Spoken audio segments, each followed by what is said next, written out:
Assalamualaikum warahmatullahi wabarakatuh. Bagi Ahmad, karena Ahmad tadi ada pembekalan KKN, saya buatkan ini ya, video pembelajarannya. Dan hari ini kita masuk ke mata kuliah evolusi, yaitu pertemuan kelima, yaitu pembahasan mengenai fosil. Nah, ini bisa dilihat di situ. Sebelum kita sampai ke fosil, ada istilah paleontologi.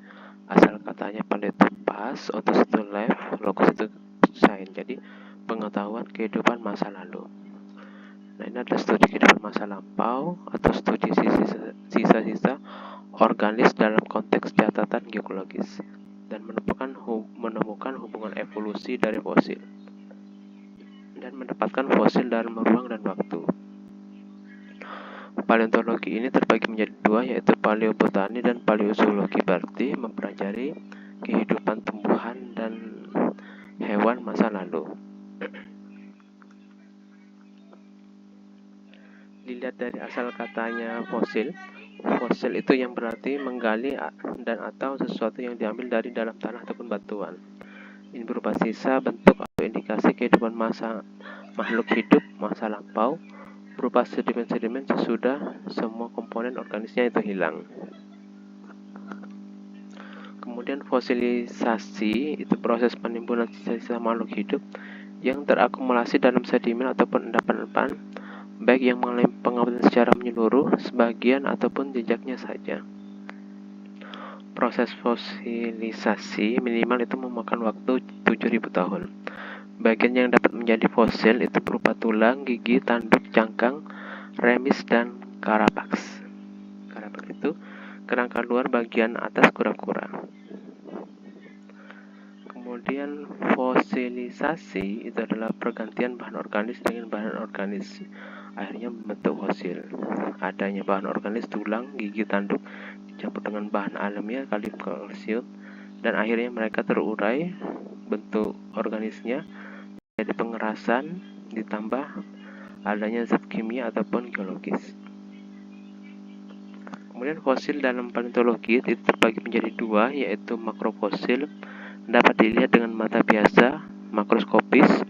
Kemudian ada mikrofosil, hanya dapat dilihat dengan bantuan alat berupa mikroskop.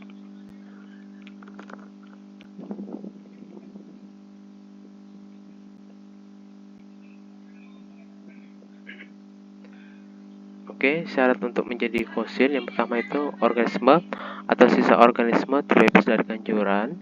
2. Mempunyai bagian-bagian yang keras, misalnya itu hanya bagian tulang atau gigi.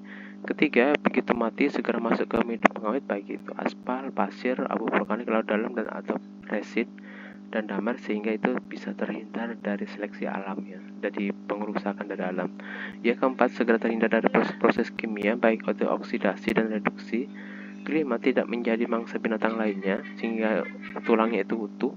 Ke-6, tertimbun dalam sedimen yang terus bertambah dalam kurun waktu lama. Dan ke-7, terjadi pelarutan dan penggantian mineral asal ditambah mineral lainnya dari alam. Kemudian jenis-jenis fosil, yang pertama fosil bagian tubuh organisme itu sendiri. Tipe pertama ini adalah binatangnya itu sendiri yang terlarutkan atau tersimpan, dapat berupa tulangnya, daunnya, cangkangnya, dan hampir semua yang tersimpan ini adalah bagian dari tubuhnya yang keras, dan juga dapat berupa binatangnya yang secara lengkap utuh tersimpan, misalnya fosil mamut ataupun gajah pada waktu itu yang terawetkan karena es, ataupun serangga yang terjebak dalam amber ataupun getah tumbuhan. Kemudian fosil jejak organisme, ichnofosil. Yang pertama itu ada mold, ialah cetakan yang terbentuk oleh fosil, di mana fosil tersebut terlarutkan seluruhnya.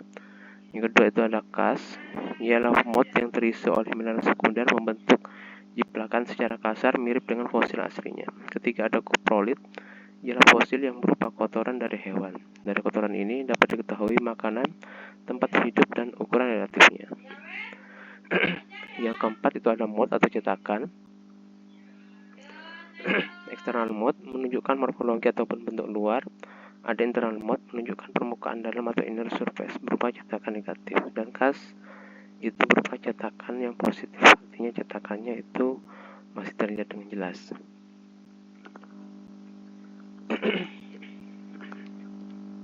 Nah, ini Moreland case trilobit, ini fosil trilobit yang ditemukan di di konkresi Batu Lanau. Kemudian jejak-jejak organisme bisa dilihat dari pertama itu track berupa jejak berupa tapak, kedua itu trail, jejak berupa bagian tubuh yang lain seperti badan, ekor, tungkai, ketiga burrow, liang, jejak berupa lubang di tanah, kayu, batu, atau substansi lain yang dibuat oleh organisme sebagai tempat berlindung ataupun untuk cari makan. Yang keempat ada boring, lubang, dibuat oleh hewan untuk mencari makan, melekat atau berlindung, biasanya pada cangkang ataupun kayu. Kelima itu ada coprolit, dan bentuknya itu dapat bulat, tabung, juga ada komposisi kimia fosfat. Yang keenam ada gastrolit, itu batu membulat digunakan untuk membantu menghancurkan makanan pada reptil purba yang telah punah. Nah, ini gambaran dari track, trail, burrow, boring, coprolit, dan gastrolit. Ini jejak fosil atau track. Kemudian teknik penentuan umur fosil, yang pertama itu ada absolute dating, memberikan angka-angka tahun absolut terhadap bahan yang ditemukan bersama fosil. Ini didasarkan pada paruh waktu atom atau radiometrik. Yang pertama radiokarbon, waktu paruhnya sangat pendek, itu kurang lebih 40 tahun. Teknik perhitungan secara langsung, prosedur ini sangat deduktif ataupun merusak, dan juga ada catatan pertanggalan secara arkeologisnya. Yang kedua itu argon, teknik geokronologi fosil dengan kematiannya untuk menemukan sampai ratusan ribu dan jutaan tahun. Contohnya ini pada manusia purba Homo erectus. Yang ketiga itu ada uranium untuk menentukan umur fosil yang sangat tua. Kemudian ada relative dating, ini terutama digunakan untuk menentukan fosil yang sudah lama ini tersimpan. Prinsip dari teknik ini adalah superposition. Coba ya, saya cari superposition itu apa. Nanti bisa dicari ya di Google.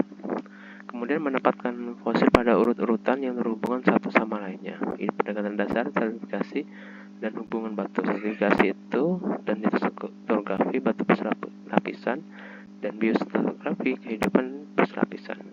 Ini banyak menemukan kesulitan dalam unit litografi dan unit biostratigrafi yang berhubungan dan terpisah secara geografis. Kesimpulannya, umur fosil tertentu itu merupakan hal yang penting untuk mengetahui evolusi kehidupan. Semua teknik penghitungan umur mempunyai kemungkinan salah, dan sejauh ini cara yang terbaik untuk menghitung umur fosil adalah dengan melalui cross-checking atau pengecekan secara bersilang. Kemudian macam-macam fosil manusia purba di Indonesia ada Pithecanthropus, ada Pithecanthropus erectus, Mojocarectensis, dan Soloensis. Kemudian juga ada Meganthropus paleojavanicus.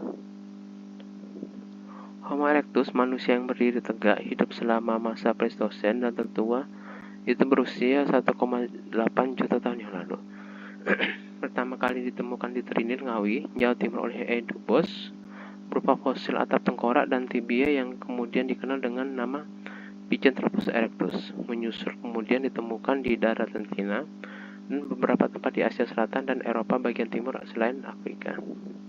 Nah, dari sinilah tonggak penting dalam sejarah paleontologi di Indonesia sehingga menguncang dunia hayat pada waktu itu. Dan ini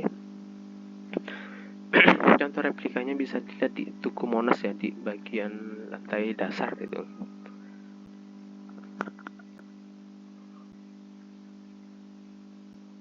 Kemudian klasifikasi Homo erectus, ada kerajaan Animalia, ada film Chordata, sampai itu ketemu spesies Homo erectus.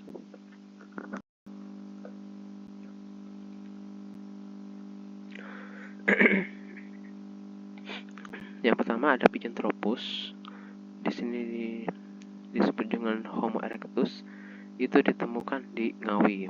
Populasinya makin besar, tersebar luas sampai ke Asia, Eropa, Afrika.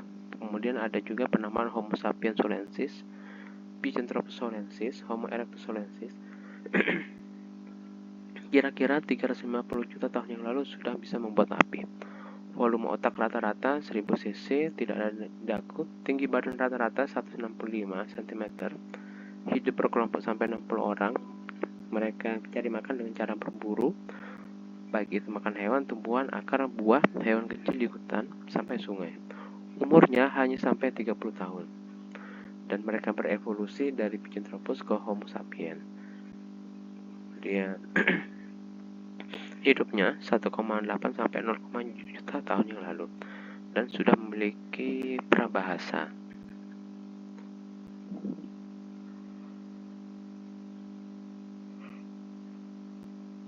Kemudian ada Homo erectus, tulang kandung sangat menonjol, daya terlihat masih datar.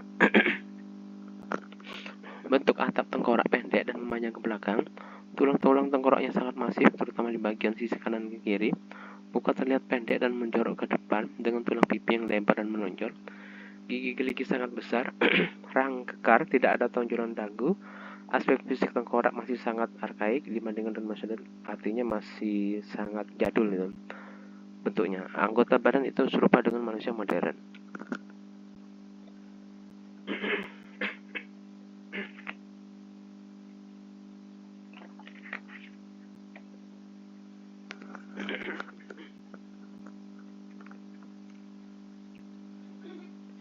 Nah, ini persebaran dari Homo erectus di negara yang ada di Jawa dan di luar Jawa ataupun di luar negeri. Dan ini adalah morfologi dan variasi Homo erectus dari tengkoraknya. Kesimpulannya, fosil Homo erectus itu diperkirakan hidup 1,8 sampai 0, juta tahun yang lalu. Itu paling purba di Afrika, ditemukan oleh Eugenopus di Afrika. Kemudian Eugenopus itu menemukan pertama itu ada di Jawa, kemudian juga ada di Cina dan Asia Selatan dan Eropa bagian timur. Menurut hidup yang lama, Homo erectus ini ditandai dengan beberapa alat yang relatif selatan, tipologi dan jenis badannya. Dan bila dibandingkan dengan Homo erectus, Homo erectus ini lebih sukses untuk beradaptasi terhadap lingkungan. Kemudian ada Australopithecus, sampai dia itu berevolusi menjadi Homo sapiens. Pertama itu ada Australopithecus afarensis, hidupnya 4 juta tahun yang lalu, ditemukan di sini lembah Hadar dan seterusnya, itu sesuai sendirian. Sampai itu mereka berevolusi terus Australopithecus afarensis sampai manusia permakan dan sampai ke Homo sapiens manusia modern. Dan identifikasi dalam metodologi apa saja yang dipelajari, apakah temuannya itu barang hewan atau manusia, berapa jumlah individunya, jenis kelamin seperti apa, dan bagaimana umur dan tinggi badannya. Nah, untuk tulang manusia ataupun hewan, bentuknya itu besar, kemudian padat dan mutilasi itu ada pusat pengenalan. Untuk tulang manusia banyak memiliki tarif gula, dan tulang hewan itu tebal dan padat bagian korteksnya. Kemudian juga individunya tentu juga ada berapa dan termasuk rasnya itu juga dihitung. Untuk menentukan jenis kelaminnya itu bisa ditentukan dari tulang panggul, rahim ataupun mandibulanya. Jika jenis kelamin betina biasanya itu lebih lebar gitu. Kemudian ini ada ekskavasi, ada kegiatan menggali untuk memastikan apakah merekam catatan tinggalan dari